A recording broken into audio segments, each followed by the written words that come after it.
Hello everyone, my name is Relax and Panic, and this is another reaction to Hunter x Hunter. It is episode 47, it is the big fight, Kurapika against Uvo, and if you want to see it, as always, just go down into my descriptions, follow the links, replace the parentheses, dot parts with real dots, and enjoy. Once you're done, feel free to come back over here and hear about my thoughts for this episode. So, see you soon. For those that came back, welcome back. Now, what a great episode, right? There was a back and forth there, although it never really felt as though Kurapika was in any trouble. I mean, sure, his arm was broken there, yeah, but he had this presence of absolute dominance, and that is something that tells you something about us, right? About him. So he's in control. He's clearly experienced. I'm pretty sure this is not his first fight at all. Because, sure, he can improve his abilities. And by that ability here mainly, even improve his bodily abilities, the ability to dodge, to counter-strike, and whatever. But if you have never had a fight before, that does not help, because you would be intimidated, you would not be sure how to react to stuff. So he had fighting training, he had possible multiple fights in his past, which is good to know. It tells us something about him. And he did something that in the last discussion of mine, I recommended to do. And that is to play on Uvo's mental state.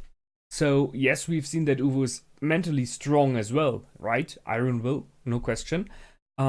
But he was chained by him before, so that's a weakness. And Uvo is following him because he's enraged, because he hated that. He does not want to be beaten. So that is a point that you can play on. You can lure him into reckless attacks. And that's what he did. He played Uvo. He made him bring in his full power, different attacks and everything, and by doing so was able to wrap his chains around him. So if the fight would have gone a bit slower, because we see that Uvo is later on able to see the chains, he has the ability, he just did not use it. If the fight would have been slower, possibly Uvo would have done something like that. You know, he would have been suspicious. Why is this boy with a weak body on first view really standing up against me? What does he have in the backhand?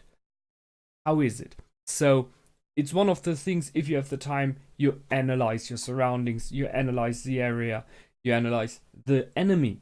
And that is something that Uvo did not do, because he was jumping in for the attack from the get-go. And Kurapika made him do that again and again. So he didn't give him resting time. Sure, on first view it looks like Uvo is the one being active, right? And if you go with Sunze, the one that that stops attacking loses the fight. But the kind of attack that was going on is one that was not visible, and that is the attack on the mind of Uvo, because Kurapika was all the time playing him and questioning him and stating, you're not strong enough. I guess you would be more capable. Is that all you got? You know, those are attacks, not physical, but mentally. And he struck them. You know, he sticked every hit there. And Uvo was reacting. That's the problem here for him. If he would have taken the time, leaned back a moment, watched, and realized, okay, this guy is just evading. Sure, there was a little bit of chaining in the beginning, but you know what's happening. There's not enough here. He would have possibly realized there's more going on. So about the fight in general. There was this moment in the beginning when there was a first hit on the arm of Kurapika, and I thought about what if he had the chains around his arm. Which in my opinion would be like a little bit of a fortification, a bit of like an armor, right? Thus they are Nen-imbued. They would possibly block an attack there. I'm not sure I guess he could make him strong and hard and sturdy so that they do not move with the impact. Thus, something like that would work. But it wasn't that. But I just thought about this as an idea. We had the attack with a smoke screen that was pretty clever. In the end,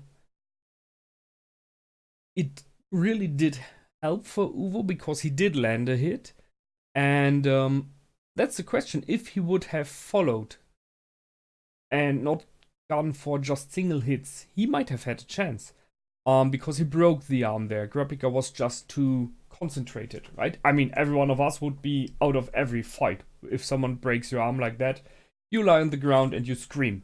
That's it. No more fighting. But Kurapika is determined and he was completely focused, so I guess there is some ability in Nen that can block pain, at least partially. Because we've seen stuff like that from others as well, just saying Hisoka, who even got his arm cut off and just acted as though nothing happened. So there is some kind of Nen ability that gives you the option to block out pain. It has to be. Or is everyone so focused and determined? It's a bit hard to believe. However, the smokescreen worked and it showed that Uvo has a lot of potential options. He was just not able to use them properly.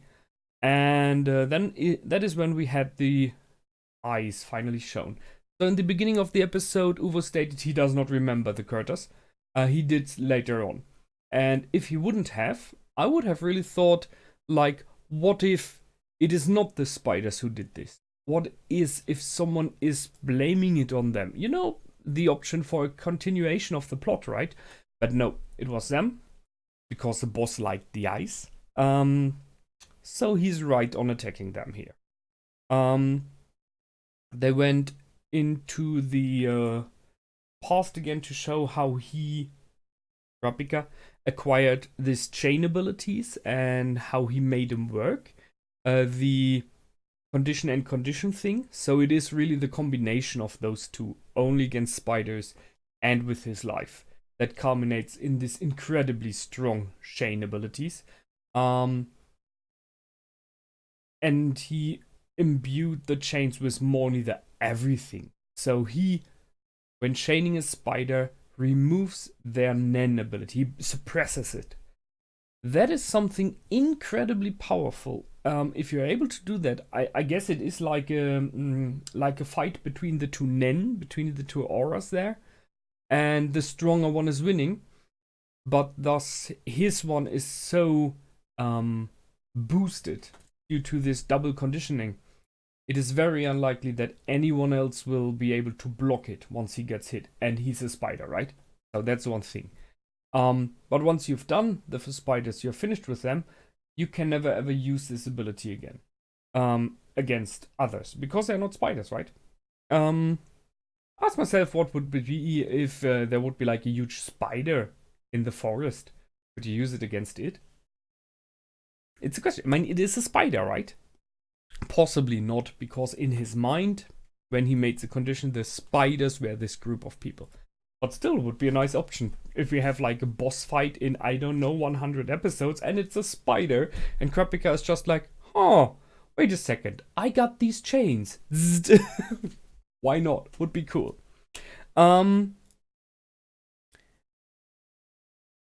So, let's talk about the elephant in the room. This picture here. Specialist. Holy heck. Okay, we knew that there are specialists. And I discussed it and that I really look forward to see one or two of them. Because they will have unique abilities. They did not go for a unique ability there.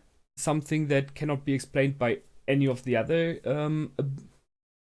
specializations. Because I think more neither everything can be explained by those. Because that's a really big setup they have there. But they went for, I don't know, it feels like the holy grail of what you can do. You are the master in every of those. In all 5. Number 6 is a specialization, right? That gives you so much power. Sure, it is something you need to learn to use because being on a master level is one thing, but if you don't know what to do with it and how to control it and how to use it properly, that does not help. But it makes Kurapika, from what I've seen so far in this series, possibly the strongest character.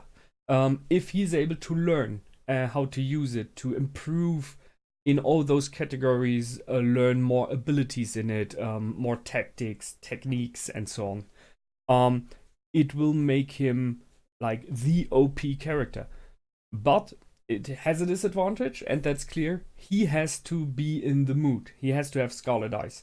So it is this interesting thing of self-control, because we know he gets in this mood only when he is emotionally attached.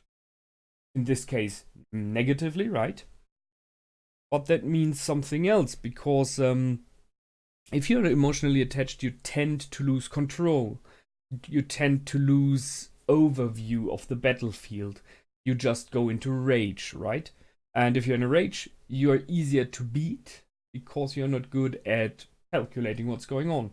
So it is hard to control because he has the ultimate power, but at the same time has to control himself, not to lose control too much, but he has to lose control at least a little bit. So that's a very tight spot that he has to work into, you know?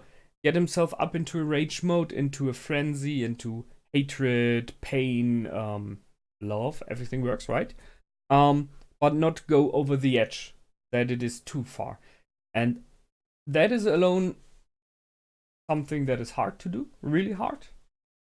So I can see that, I can see that this is working with a power like that. If you're able to control yourself to this small amount, why not give you a power like that?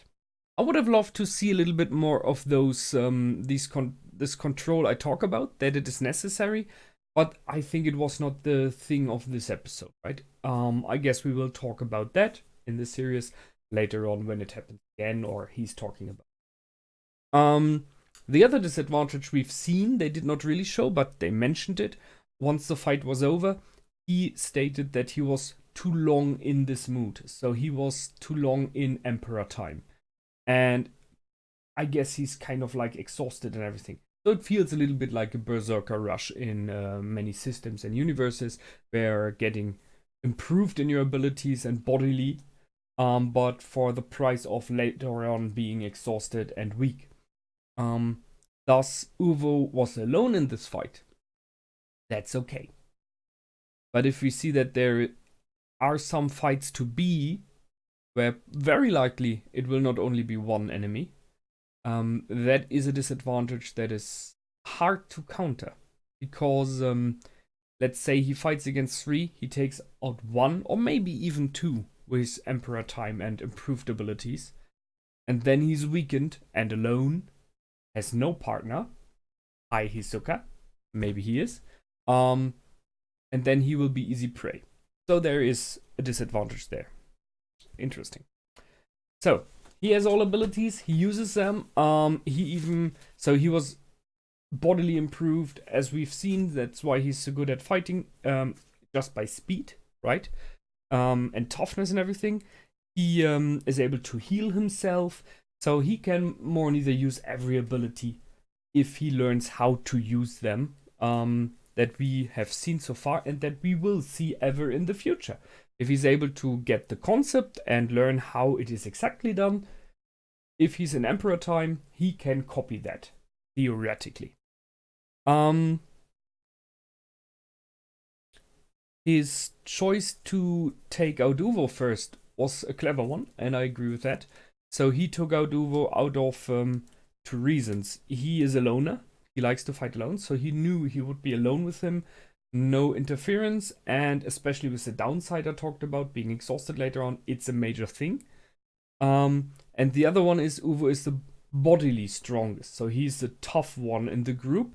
Although you might bring in Franklin there, who seems kind of in the same league, I guess. But if your chains work on Uvo, so taking away the Nen, and then just reducing the person to the normal human being that it is, and the chains hold that, then it will hold everyone, right? So, clever choice. Number 3 that he did not talk about, I mentioned already, Uvo showed a lot of his potential already. We've seen in the last episodes what he's capable of, what his fighting style is like, how he acts and reacts, so he's a direct front approach. There are not really many hidden strikes or, although we've seen that, smokescreen, right? Or concealed movements or backstabbing or stuff like that. It is not his style. He will be the front on, just direct attack type, and that is what Kurapika needed. I just thought about something. Oh yeah, the hidden chains, very clever.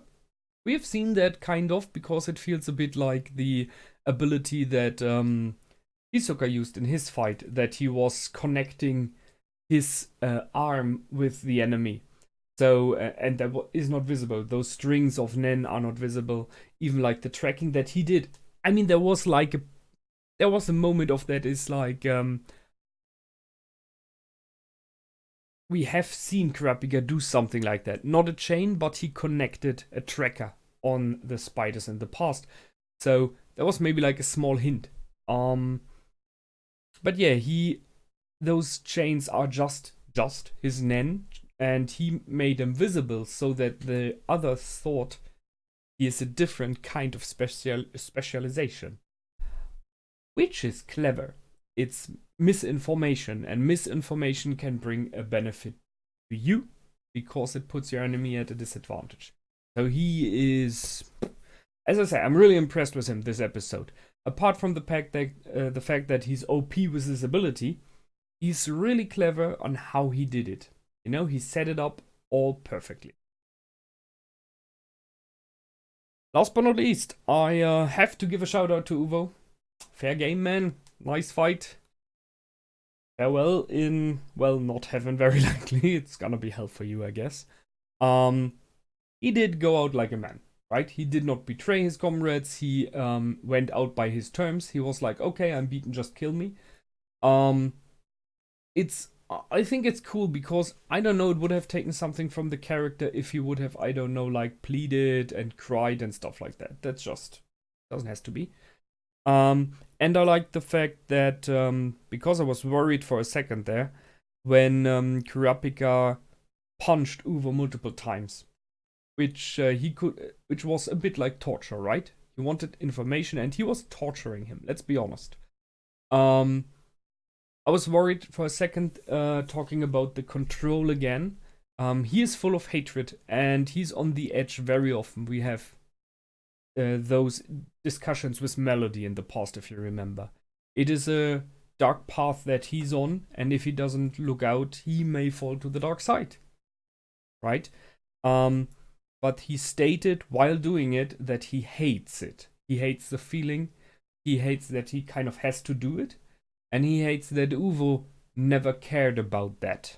That Uvo kind of enjoyed killing or did not care at all. So there is good in Kurapika, and he stated that, and I really, really needed that because it shows that the character is still on the good side, right? Good episode. Awesome episode. Culmination of a little storyline here. I mean, it's just the first step against the spiders, but it is a major one, and it shows us so much about this character of Kurapika already. I am impressed. Seriously, the others really have to step up their game because sure, Gon and Killua might be good and strong and everything. And Leorio, as I always said, I like him. He's a cool character. He just needs more serious time, right? They are using him too much as a comedic relief. But right now, the number one in the group when it comes to power seems to be Kurapika. If you're a spider, because then you're toast. That's it from me this time. I hope you enjoyed. I did for sure. And until the next time, my name is Relax and Panic. Goodbye and out.